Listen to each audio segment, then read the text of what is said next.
When you wanna have a good time and watch some good old wacky Phineas and Ferb episodes, you always go for the classics. However, there's a buttload of amazing episodes overshadowed by their predecessors that are definitely worth looking into. Do you mind? Now it sounds like a spaceship.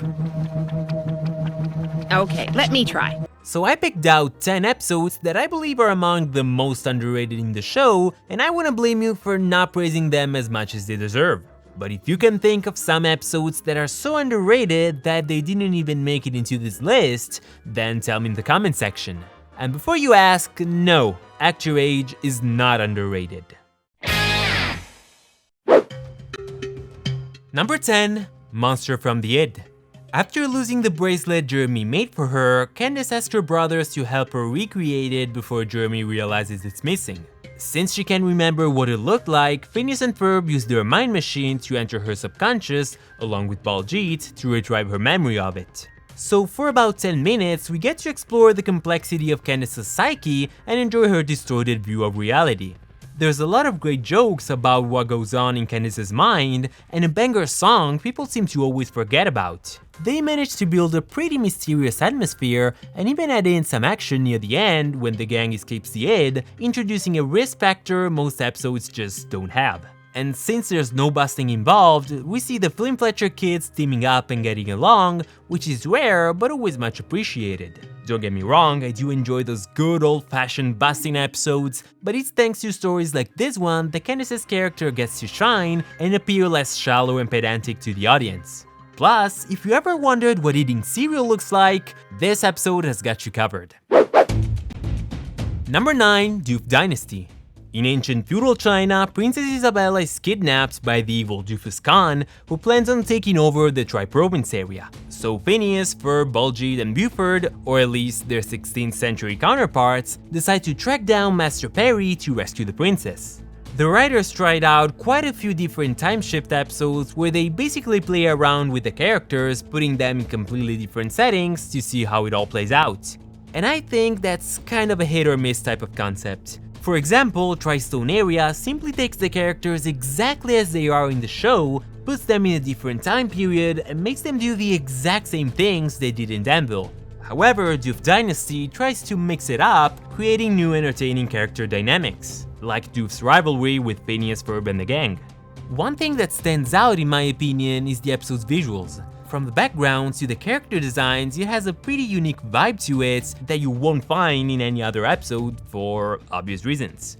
I'd say the song too is kinda underrated. To be honest, the Way of the Platypus is fairly known, but I haven't heard that many people applauding it. You're not a platypus, but I'm gonna see you sweat! Number 8, Got Game. Phineas and Ferb designed the F-Games, a full-blown sports competition with a not necessarily complex set of rules to settle Buford and Isabella's argument on whether boys are better than girls or vice versa. Meanwhile, Perry goes undercover to thwart Doofenshmirtz's plan, which for once is pretty harmless. Doof's scheme simply involves cheating at a dog show. It doesn't seem the kind of matter where a secret agent is required to intervene. Nonetheless, Perry's dog disguise is just terrific. I'm a big fan of the Isabella and Candace pairing, which, weirdly enough, we don't see as often as one would think. They work so well together, and I'm surprised there aren't that many plots centered around them. Now, I guess the concept is not one of a kind. I don't know, another episode with a similar premise could be Crack That Whip, with the Flynn Fletchers competing against the Johnsons, but for some reason, everybody seems to remember about that one, while a lot of people tend to overlook Got Game instead, which is just as good. As for the F-Game songs, it has a certain whatchamacallit, a je ne sais quoi, I don't know, I just love the beat. Plus, I do sense a certain element of kebabism throughout the whole episode, and that's never a bad thing. Number 7, Just Our Luck. People do talk about this one when it comes to Milo Murphy's Law, as it introduces the concept of Stinkelkrappen, or in layman's terms, good and bad luck, which will connect with the whole positivity ion thingy of the Phineas and Ferb effect, but I don't know if you know, but you know, I don't really care for Milo Murphy's Law. What I think makes this episode stand out instead is the shift in luck in all the three main storylines, allowing for Candace and Doof to enjoy a day without their perpetual frustration, but more importantly giving the boys some adversities to face, which is something that should really happen much more often.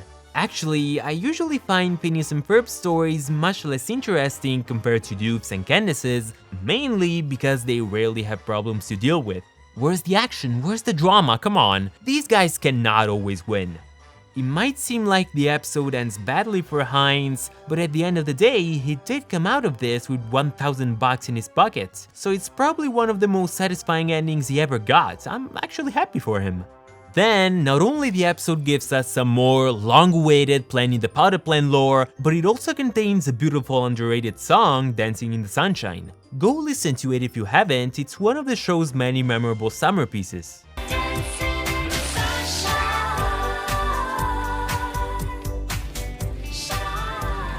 I love it when the song ends right as you reach your destination.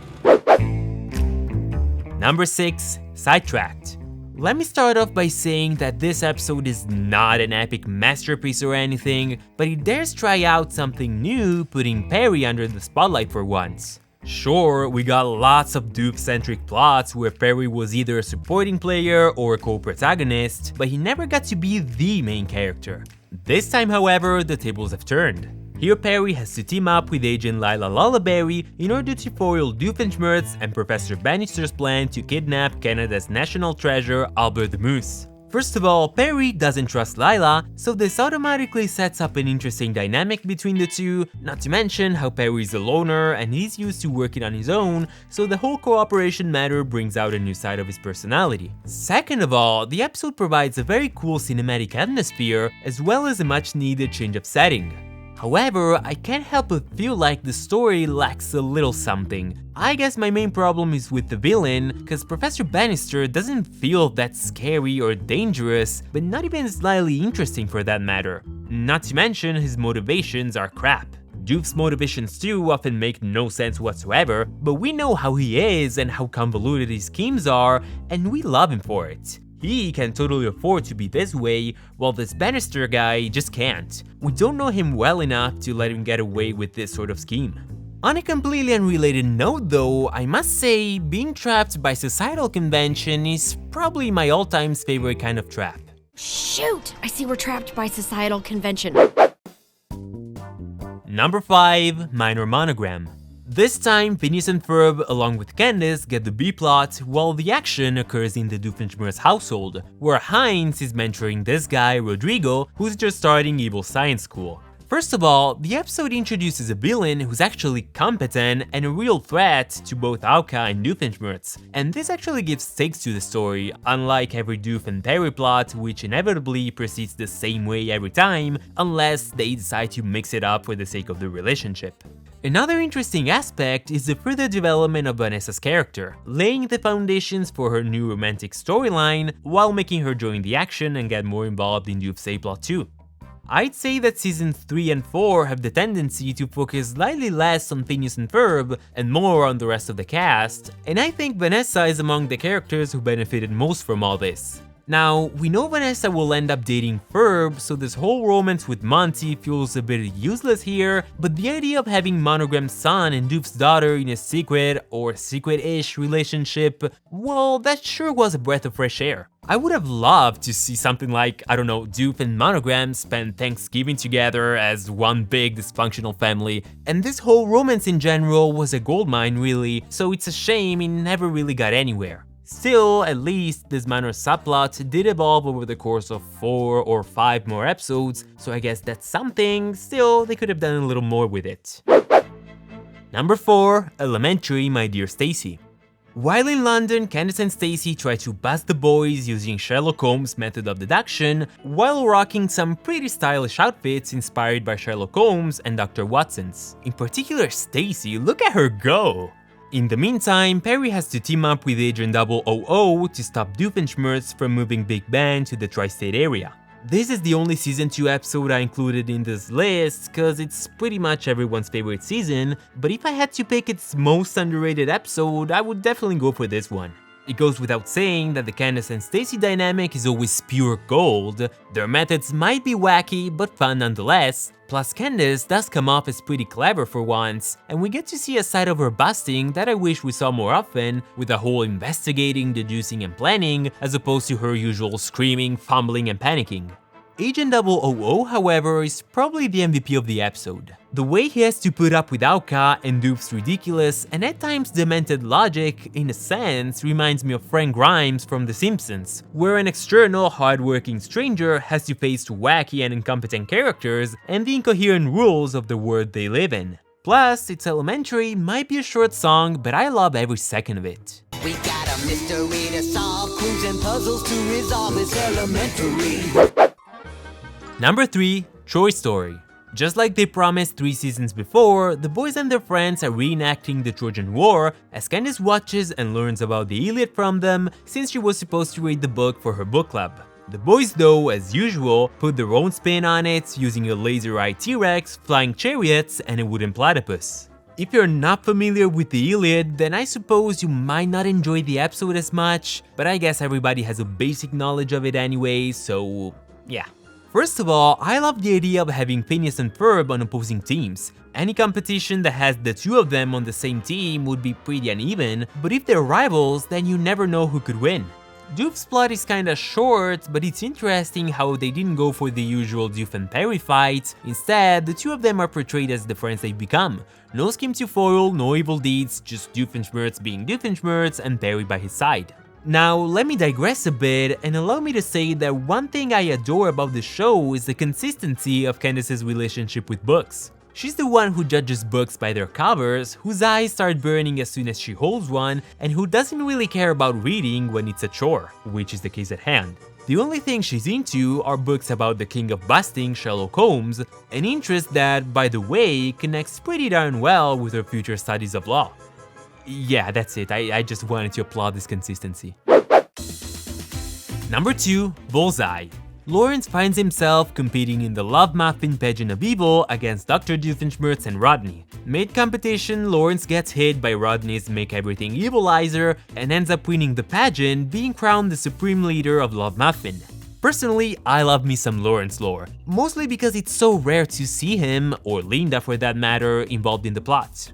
Actually, you can't air an episode like this one and not expect me to wanna see more of Lawrence, come on. Putting a relentlessly positive and inherently good character like him in an evil pact context makes up for an extremely intriguing premise. Plus, this story too has stakes, which is never a bad thing for a chill show like Phineas and Ferb, or at least I love when that happens in an episode. Sure, Perry ends up fixing everything in a matter of seconds, so perhaps this concept could have used a few more minutes of screen time, still it's executed pretty much flawlessly. Also, I'd put particular emphasis on the song Evil Tonight. I like how Doof's not the only evil scientist who loves putting on a show, and I guess it would be fun to see more of the other evil scientists as well. We already had Doof's rivalry with Rodney, then we've seen Dr. Diminutive on a few occasions, so they could have used some of the other members of Love Muffin as well, but more importantly, we needed more of Lawrence. He's so fucking iconic, he literally deserves his own show. I hate you! So how'd it go, Dad? I'm not absolutely sure, boys, but I think I just became king of the pharmacists. Number 1. Phineas and Ferb and the Temple of Juatchadoon. I didn't expect to rank this one so high at first, but what the heck, it's such a great episode, yet I never hear people praising it. Two archaeologists, Ohio Flynn and Rhode Island Fletcher, set off to Central America to look for the lost temple of Juatchadoon and to help out Isabella, Femme Fatale, Denzel in Distress, and Dirty Double-Crosser find their missing mother. In doing so, they have to face Dr. Doofenshmirtz, who plans on taking over the world right after making a stop in New York to kill on Broadway. There's so much to unpack here, suffice to say they made a bunch of brilliant choices. First and foremost, setting up the rivalry between Doofenshmirtz and Phineas and Ferb's alter egos, which is a dynamic we literally never get to see as the boys barely interact with Doof in the show. Then I think it's genius how Candace is a reporter and Linda's the chief of the newspaper, not to mention the twists, the in-word explanation for Panama's Canal, and how Isabella's mom is part of this too. I mean, why not? I love when these background characters get to do something. She also seems to have a thing for Baljeets, but we're not going into detail there. The pacing of the episode is perfect, and since all the subplots interconnect almost immediately, they have enough time to build a more thought out and complex story, and somehow they even managed to fit 2 whole songs in the episode as well. This story might not have any relevance to the overarching narrative of the show, but it's not like the other episodes do have it, so...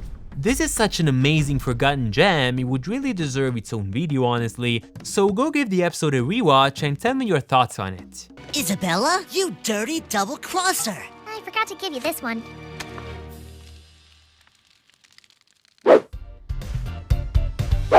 So that's about it, but this is just my opinion, so tell me if you agree with my picks, or if you believe some other episodes should have been on the list instead, then don't forget to smash that shiny potato button, and I'll see you next time. Ciao!